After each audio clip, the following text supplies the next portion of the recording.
이제 매일 성경을 통해서 신명기 거의 끝에 도달했습니다. 신명기는 모세가 죽음을 앞두고 가나안 땅에 들어가는 이스라엘 백성들에게 유언처럼 남긴 세 편의 설교입니다. 세 편의 설교치고는 상당히 길죠. 그런데 우리가 지금까지 읽어오면서 신명기도 만만한 책은 아니다, 그걸 느끼고 있을 겁니다. 레위기만큼은 아니지만 신명기도 이렇게 쉬운 책은 아닙니다. 주제는 사실 선명합니다. 너희들이 가나안 땅에 들어가서 하나님의 말씀에 잘 순종하면 하나님께서 복을 주실 것이고, 하나님의 말씀을 불순종하고 우상을 숭배하면 하나님께서 징계를 내릴 것이다. 이게 주제입니다. 그런데 이 신명기 내용이 상당히 좀 길기도 하고, 또 주신 율법의 말씀이 다양한 성격의 내용을 가지고 있기 때문에 이 시대를 살아가는 우리로서는 이 한 말씀 한 말씀을 어떻게 받아들여야 할지 조금 어려운 때가 있었지 않습니까?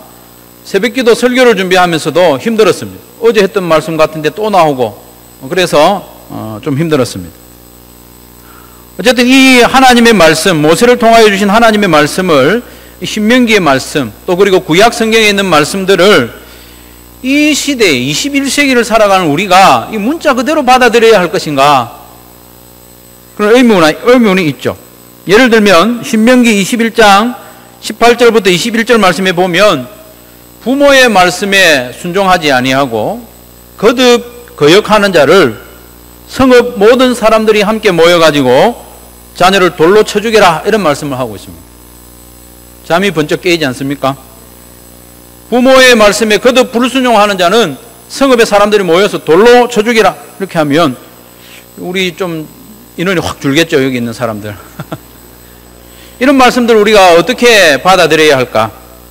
또 신명기 14장 3절에서 21절 말씀해 보면 어떤 음식은 먹어도 되고 어떤 음식은 먹지 말라고 그러더라. 그래가지고 요즘 뭐 음식 먹는데 고민하고, 수육을 먹어야 되나, 순대를 먹어도 되나, 이런 고민에 빠진 분들이 있는데, 우리는 돼지고기를 먹지 말라고 이렇게 14장 8절에 이렇게 말씀을 하고 있는데 어떻게 해야 되는지, 먹으면서도 찝찝하고, 이렇게 다양한 내용과 형식의 율법들을 성경에서 우리가 읽을 때에 우리는 여간 곤란하지 않습니다. 그래서 일전에 새벽기도 때 한번 말씀드렸습니다마는 오늘 오후에 다시 말씀을 드립니다. 여러분, 세 가지를 기억하십시오. 세 가지가 많다고 생각하시면 곤란한데 세 가지를 기억하십시오. 구약에 있는 모든 율법들을 세 가지 분류로 나눌 수 있습니다. 첫 번째로는 도덕법입니다. 국민윤리 도덕 이런 게 아니고 도덕법이 있습니다. 세 가지, 제가 자료를 못 줘서 못 띄우는데 세 가지 정도는 우리가 기억할 수 있습니다. 자신 없는 분은 기록을 하셔야 됩니다. 도덕법이 있습니다. 두 번째로는 의식법, 제사법이 있습니다. 세레머니 하는 거, 제사법, 의식법, 두 번째가 있고요. 세 번째로는 시민법이 있습니다. 구약 성경은 크게 이렇게 세 가지로 나눌 수 있는데, 우리가 헷갈리는 그 법을 우리가 들었을 때 먼저 이 세 가지 중에 어딘가를 주소를 먼저 확인하게 되면 우리가 훨씬 받아들이기 쉽습니다.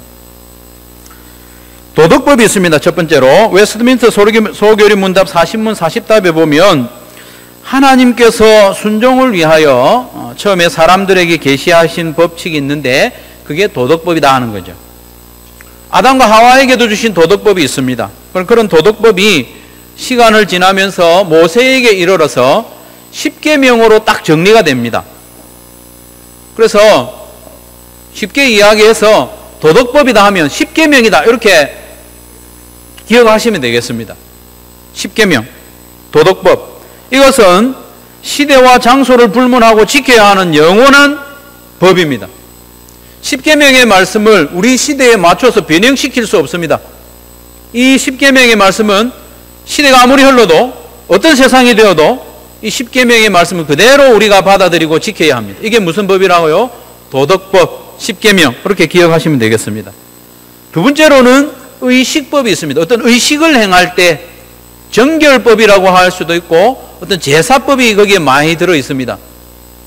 할례라든지 제사라든지 각종 정결 예식, 그리고 절기, 아까 말씀드렸던 음식 먹는 이런 것도 어떻게 보면 다 의식법, 제사하는 법에 해당됩니다.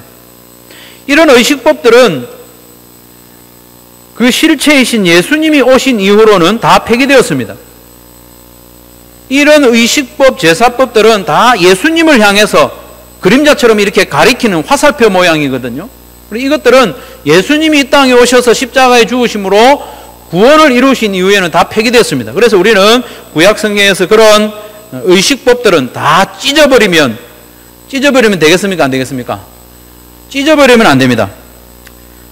그리고 이런 의식법들을, 그 정신을 기억해야 됩니다. 그러나 이런 의식법들을 문자 그대로 고집한다면 큰 문제죠. 이제는 짐승을 잡아서 제사를 드리지 않습니다.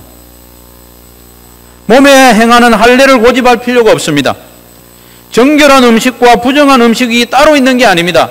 감사함으로 받으면 모두가 좋은 것입니다. 유월절을 지금도 지켜야 한다고 고집하는 사람들이 있는데 그것은 엉터리입니다. 의식법, 제사법은 문자 그대로 지킬 필요가 없습니다. 하지만 그 법의 정신은 우리가 기억할 필요가 있습니다. 예를 들면 하나님께 제사를 드릴 때에 흠이 없는 것으로 드리라 하지 않습니까? 그래서 우리가 지금 짐승을 잡아서 제사를 드리지는 않지만 우리 하나님 앞에 예배에 나올 때에 흠이 없는 모습으로 나와야 됩니다. 흠이 없는 최상의 상태로. 지난 밤에 축구가 있었죠. 보신 분? 이거는 그 자체가 죄는 아닐 수 있습니다. 그리고 우리 자녀들이 그거 보여달라고 아우성을 했는데 안 된다. 내일은 주일이고 하나님께 예배를 드려야 하는 날이다. 만약에 한 9시쯤 하는 건 볼 수 있습니다. 그러나 밤 12시에 하는 것을 본다는 것은 하나님 앞에 예배자로서는 옳지 않습니다. 온전하고 흠이 없는 상태로 내가 예배에 와야 되지 않습니까? 와가지고 이렇게 졸고 앉아있으면 안 되죠. 그런 것을 배제할 수 있도록 나를 준비시키는 것. 이런 정신은 얼마든지 이 의식법에서 가져올 수 있습니다. 그러나 짐승을 잡아서 제사 드리는 그런 건 하지 않습니다. 이게 의식법이고 제사법입니다. 세 번째로 시민법이 있습니다. 이게 조금 우리로 하여금 헷갈리게 하고 어렵게 합니다. 시민법. 말을 들으니까 좀 짐작이 되죠. 어떤 법인지. 시민법은 당시 이스라엘이 하나님이 택하신 백성이고 그리고 이 이스라엘이 한 나라로 조직되어졌고 이게 유지되어야 합니다. 질서가 유지되어야 하고 하나님께 대한 그런 믿음이 지켜져야 하는 공동체란 말입니다. 그 당시에 그 백성들에게 주어진 시민법이 있습니다. 예를 들면 50년마다 모든 땅을 본래의 주인에게 돌려주는 희년법이 있습니다. 혹시 땅 많이 가진 분들 불안하지 않습니까? 50년째 되면 다 돌려줘야 되니까. 그리고 부당하게 이익을 취했을 때는 법적으로 4배를 갚아주게 되어 있습니다. 그래서 삭개오가 예수님께 고백하기를 내가 부당하게 취한 것이 있으면 4배를 갚겠습니다 한 거예요. 이건 시민법입니다. 이런 시민법은 모두 십계명의 그 정신을 두고 있습니다. 십계명의 사랑과 공의의 그 성격을 그대로 가져와서 그 시대와 환경에 맞게 법이 제정된 겁니다. 그렇기 때문에 시민법을 문자 그대로 지킬 수는 없지만 그 법 정신을 재해석해서 우리 시대와 환경에 맞게 조금 바꿀 수 있습니다. 4배가 너무 많다. 그럼 우리가 이렇게 그 법 정신을 가져와 4배가 너무 많으니까 우리가 합의하에 2배를 갚아주기로 하자. 그렇게 시민법을 조금 변형시킬 수 있다는 겁니다. 부모에게 거듭 불순종하는 자녀를 돌로 쳐 죽이라 이런 말씀이 있는데 그 시대의 시민법이죠. 그때는 많이 죽었던 모양이에요. 그 시민법의 성격을 이 시대에 그대로 가져올 수는 없지만은 부모를 공경하기를 원하시는 하나님의 그 뜻은 우리가 가져올 수 있습니다. 그래서 돌로 때리지는 않고 뭐 다른 걸로 좀 때린다든지 그렇게 하는 거죠. 그리고 그렇게 할 수 있습니다. 어떻게 하든지 부모의 권위를 세우도록 하는 시민법, 우리에게 실제로 맞는 부모와 자녀 간에 이렇게 약속할 수 있습니다. 너 다음에 한 번 더 하면 종아리 맞는다 이렇게 할 수 있습니다. 이게 시민법입니다.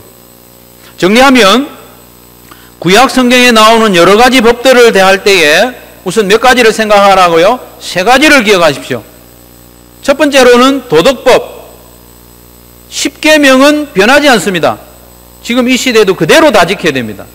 두 번째로는 의식법, 제사법과 같이 정결, 예식 이런 것들은 예수님이 오심으로 해서 다 성취되었습니다. 짐승 잡아 제사 안 드립니다. 그렇지만 그 의식법에 있는 정신을 우리가 계승해야 됩니다.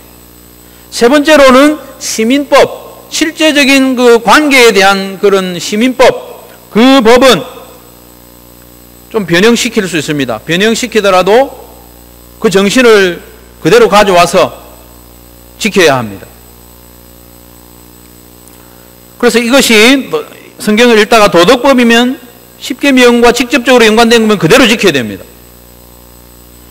그 의식법이면 그 법 정신을 그대로 가져와서 내 마음에 새겨야 됩니다.